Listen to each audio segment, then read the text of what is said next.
Кутман күнүңүздөр менен урматтуу Govori мультимедиалык агенттигинин көрүүчүлөрү. Азыркы тапта биз түз эфирде иштеп жатабыз. Эфирде Кыйын он-лайн, кызматта мен Гүлназ Мединова. Кыйын он-лайн көрсөтүүсүнүн алкагында бүгүнкү чыгарылышында коронавирус илдетине кабылып, бүгүнкү күндө дарыланып жаткан Жогорку Кеңештин басма сөз кызматынын жетекчиси Ибрайым Нуракун уулу жана ошондой эле журналист, медиа эксперт Азим Азимов менен түз байланышта маек курабыз. Саламатсыздарбы? Саламатсызбы? Саламатсызбы? Кандайсыздар? Алла каалыңыздар кандай? Меники жакшы. Азим, сиздики кандай? Жакшыбы?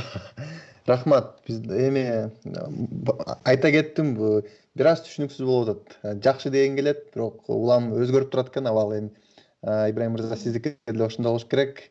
Эми бирок акырындап ошо оңолуп баратабыз окшойт. Жакшы. Алгач маектин башында биз дагы Govori мультимедиалык агенттигинин жалпы жамааттын атынан сиздерге бекем ден соолук каалап, тез сакайып кетишиңиздерге көптөн көп тилектештигибизди билдиребиз. Азыркы учурда анализдин жыйынтыгын жаңы укканда, алгач суроом Ибрайым мырзага болсун. Өзүңүз күтпөсөңүз керек, кандай сезимде болдуңуз, кандай кабыл алдыңыз, мына ошол боюнча айтып берсеңиз. Мен күткөнмүн, себеби дегенде элестетиңиз, бир учурда 200-300 киши жумушка келген имаратта, анан кийин биз ошол 2 ай бою карантин болсо дагы барып иштеп аттык. Анан бир күнү жугуп калат, анан жугуп калса эмне кылабыз деп биз сүйлөшүп, үй бүлөбүз менен анын бардыгын алдын ала эле жугат. Жукканда ушундай кылабыз деп алдын ала сүйлөшүп алганбыз. Анан биз үйдөн деле биз бөлмөнү ошол обсервацияга бөлүп койгонбуз атайын. Эгер биринчи симптом башталганда ошол жерге бөлүнүп жатам деп ошондой кылганбыз. Анан ошол алгоритм менен кеттик. Бардыгы эле белгилүү болду. Анан результат чыкканда деле бизге мындай шок, сюрприз болгон жок. Мына келди, эми силер менден алыс тургула деп балдарымды, аялымды өзү менен алыс кырмадым. Алардын тесттери таза чыгыптыр ошого байланыштуу. Жакшы, жакшы. Азим мырза, сиз илдетти каяктан жуктуруп алышыңыз мүмкүн? Эми бул негизи бул суроо тууралуу мен ойлондум, бирок менин оюмча бул өтө деле маанилүү суроо эмес. Анткени коронавирус бир нерсени биз мындай көбүрөөк айтышыбыз керек да, менин оюмчачы. Бул коронавирус байды же кедейди, ыймандууну же уятсыздын тандабайт. Бул кандайдыр бир биздин ошол жасаган ишибизге байланыштуу эмес да. Ошондуктан бул деген официанттан жугушу мүмкүн, такси айдоочудан жугушу мүмкүн. Ошондой эле мына Ибрайым мырза айтып кеткендей, чогуу күндө жумушка барып, бири биз менен иштеген кесиптештерибизден жугушу мүмкүн да. Ошондуктан көп учурда ушул коронавирус кайдан жукту дегенде, бул суроодо мен мындай бир аз мындай стигманы уккандай эметем да. Баягы мен кечирим сурайм, ВИЧти кайдан жугуздурдуң дегендейчи. Бул нерсе мындай бүтпөгөн жерден жугушу мүмкүн. Ошондуктан биз деле негизи эми мен деле даяр болчумун да ушугачы. Баарыбызга жугат, барып 70-80% адам баарына бул вирус жугат. Ошол күн эртеби кечпи келет да ар бирибизгечи. Анан ошондуктан бир чети кайдан жуктурдум деп, жугуздум деп анын деле мен көп мындай ойлобогонго аракет кылам. Тескерисинче башкаларга мындай жугуздурбаганга мына ошол кандай чараларды ишке ашырыш керек деп ошол жөнүндө ойлонуп атам да. Жакшы. Сиз анализдин жыйынтыгын алгандан кийин 20-июнь күнү анализиңиздин жыйынтыгын алгандыгыңыз тууралуу маалымат бар. Анан ошол эле учурда бизде ошол дарыгерлерге кайрылуу жасадыңыздарбы? Ошол азыркы учурда бейтаптар көп болгондугуна байланыштуу сиздер үйдөн дарыланып жатасыздарбы? Мына ушул туурасында кененирээк айтып берсеңиз. Негизи азыр баарыбыз билебиз, биздин саламаттык сактоо системанын инфраструктурасы жалпы биздин жарандарыбызга ошондой ресурс жетишпей атат да. Анан мен негизи бүт эле биздин кыргыз элине кайрылат элем. Эгерде сиздерде бир симптом болуп, бирок ошол учурда баягы тесттен өтүүгө мүмкүнчүлүк болбосо деле изоляцияда үйдө болуш керек. Врачтардын келишин күттүңүздөр, бирок тест чыга элекем жүрө берсе болот деген бул туура эмес мамиле деп ойлойм да. Мен дагы мына үйдө толук мына бир жумадан бери отурам. Өткөн жума биринчи күнү үйгө келдим. Ошондо симптомдорум башталган. Тестти 3-күнү күнү тапшырганга жетиштим. Сиз айткандай 20-июнда мына суббота күнү тесттин жыйынтыгы чыкты. Бирок эми тесттин жыйынтыгы чыккыча деле биз отурдук үйдө. Бекинип алып, сыртка эч жака чыкпай. Анан ошол тесттин жыйынтыгы чыкканда эми ал жерде шок же бир кандайдыр бир таң калыш деле болгон жок да, анткени уже күтүп эле алганбыз. Жакшы. Ибрайым мырза, сизде дарылоо процесстери кандай жүрүп жатат учурда? Ошол боюнча айтып берсеңиз, дарыгерлер кандай дарылоо процесстерин жүргүзүп атат? Өткөндөгү келгенге караганда абалыңыз жакшырдыбы? Эми биринчи эле келгенде өткөн рентген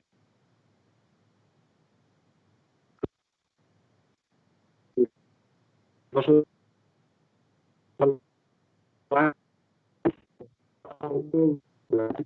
анан кийин ошол өткөндү улам текшерип туруп атышат.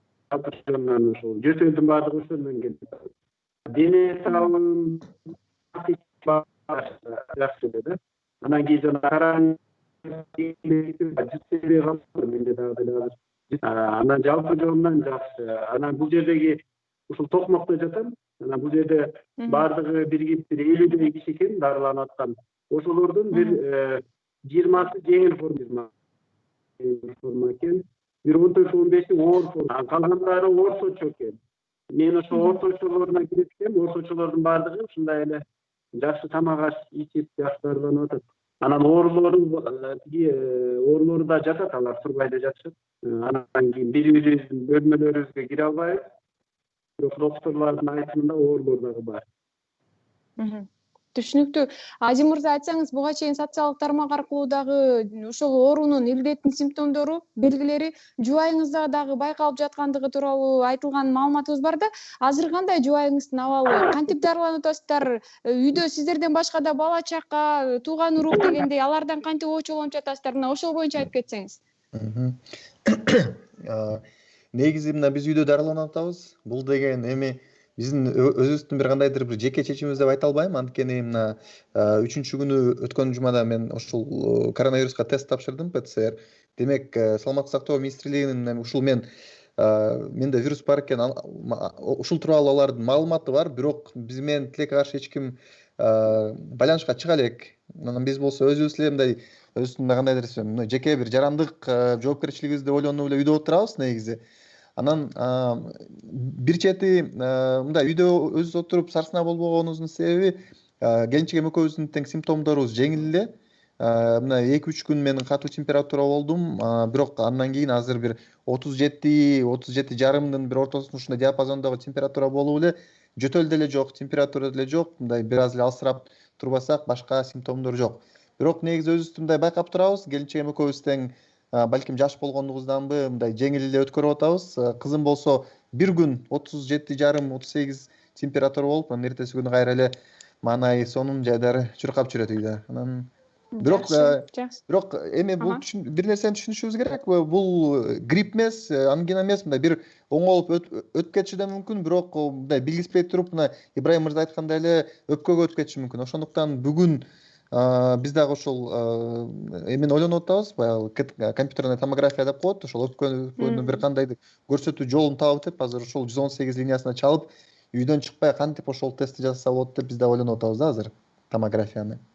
Түшүнүктүү. Бирок ошол эле учурда өткөндө саламаттык сактоо министрлигинен да айтышты эле да, үйдө отуруп дарылануу бир аз кооптураак депчи.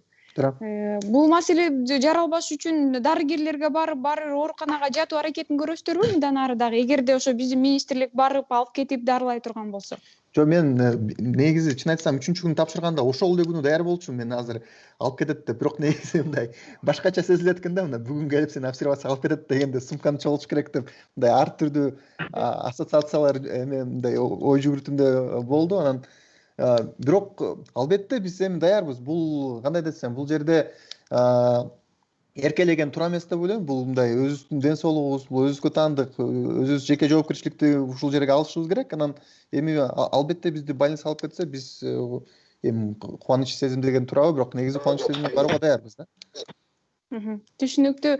Ибрайым мырза, айтсаңыз, мынакей жогорку кеңеште бир нече депутаттан дагы вирус табылбады. Анан ошол жогорку кеңеште вирус табылгандан кийин социалдык тармактарда дагы бир аз түрдүү комментарийлер жазгандар да болду да.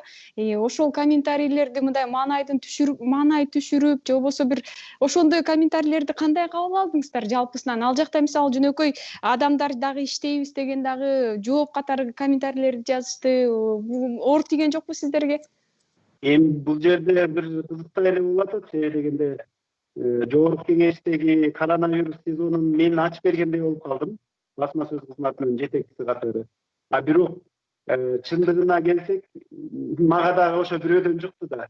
Өзү ошо симптомун билбей жүргөн эле коронавирус эмесмин деп мындай өзү сезбей эле жүргөн бейкүнөө эле бирөө жуктуруп алды да.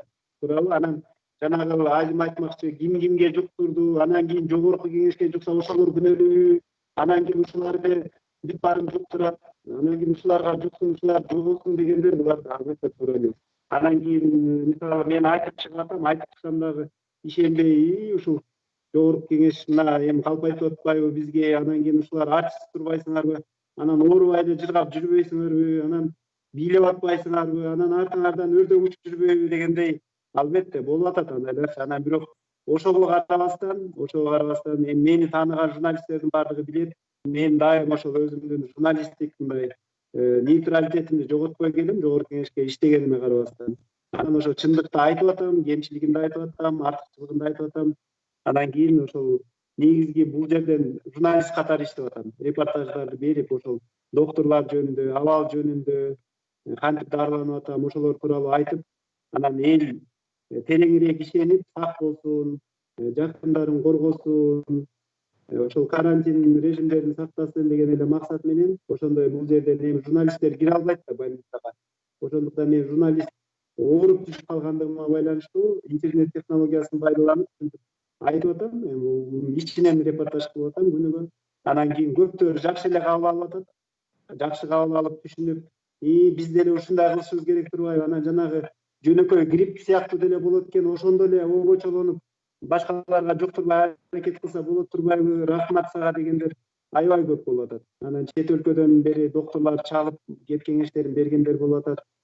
Мындайча айтканда, терс пикирлер менен чогуу колдогон адамдар дагы аябай көп болуп атат. Ошол эле менин жанымдагы кесиптештерим комуз, домбура менен ырларын ырдап салып жиберип атышат. Ушул ырларды угуп кой депчи. Анан кийин чынында эле доктурлардын да айтымы ошондой экен да. Доктурлар да айтты, биз сизге дары сая атабыз, бирок 70-80% дары бул сиздин маанайыңыз дейт. Сиз маанайыңызды бийик көтөрүңүз, башкалардын да маанайын бийик көтөрүңүз. Ошол маанай жакшы болсо дейт, 70-80% дары ошол маанай дейт. Калган антибиотик бул жөн эле антибиотик деп коюшту да, доктурлар да ошентип айтышты. Анан ошондуктан бул жерде маанайды түшүрбөй, мына биз Кыргызстан минтип атабыз, тим эле өлүп баратабыз дебей эле, дүйнө эмне болуп атса, Кыргызстан деле ошондой эле келатат, эң артында келатат керек болсо. Мындан жаман ситуациясы бар өлкөлөр бар. Андыктан антпей эле, паникага түшпөй эле, бул деле бир кыйынчылык, сыноо деп ошол сыноодон татыктуу өтүш керек экен, мен ушуну айтмакмын.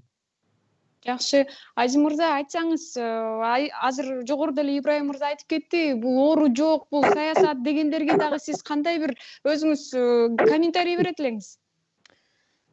Негизи эми бул жерде албетте мындай бир аз татаал комплекстүү маселе болуп атат да. Биздин кыргыз элибиздин жалпы мындай эми бийликке ишенбегени, ушунду барып туруп мындай кызык бир манерада ушул коронавируска ишенбөөгө мындай айланып кетти да. Бирок бир нерсе айткым келет. Мисалы ушул тапанчаны мындай иштейт экенин далилдеш үчүн биз сөзсүз түрдө өзүбүздү башка атпашыбыз керек да. Анан бизде ошондой болуп атат да. Мисалы бизде адамдар вируска ишенбейм деп атышат. Анан эми жалгыз аларды ынандыра турган бир жол бул деген коронавирустун өздөрүнө жукса ошол эле бир далил болуп калат экен да.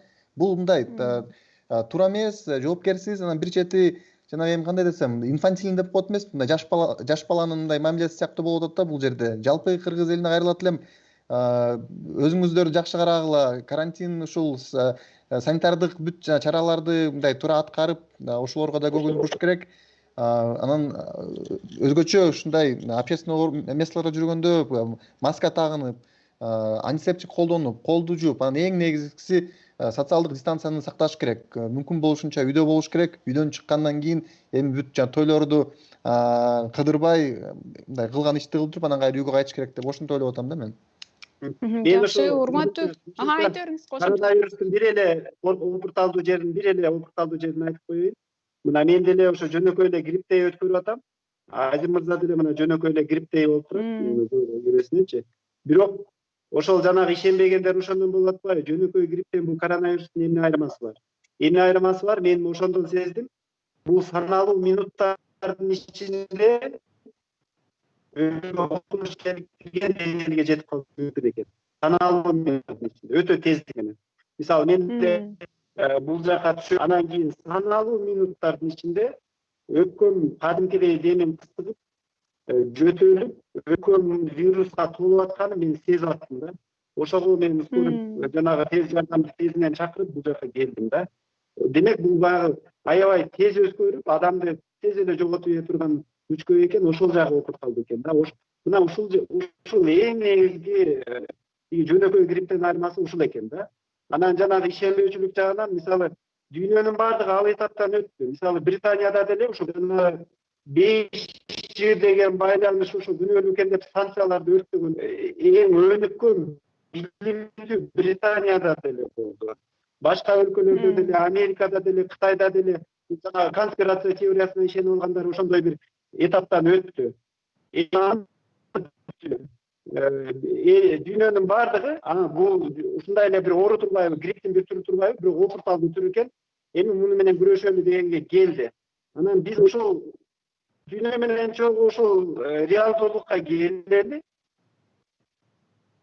Мурдагы жанагы конспирациялык теориялар, жанагы ишенбөөчүлүк, анан 5 жылы өтөгөн бир аракеттер менен ошол жерде буксабайт этип туруп өзбөсө, биз дагы алдыга чыгабыз. Биз дагы өзүбүздүн мен ушуну айтмакчымын да. Жакшы, урматтуу көрүүчүлөр, биз белгилей кетсек, Ибрайым Нуракун уулу коронавирус жуктуруп алгандыгына байланыштуу учурда Токмок шаарындагы аймактык ооруканалардын биринде жугуштуу оорулар бөлүмүндө жаткырылып азыр дарыланып жатат.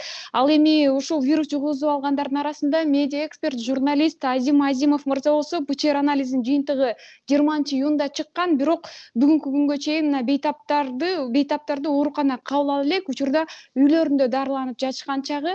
Сиздерге терең ыраазычылык, бизге убактыңыздарды бөлүп, мынакей бүгүнкү ден соолугуңуздардын, саламаттыгыңыздардын абалына карабай маек куруп, өзүңүздөрдүн мынакей тажрыйбаңыздар менен жалпы мынакей көрүүчүлөргө ачык түз эфирде кеп кеңештериңиздерди бердиңиздер.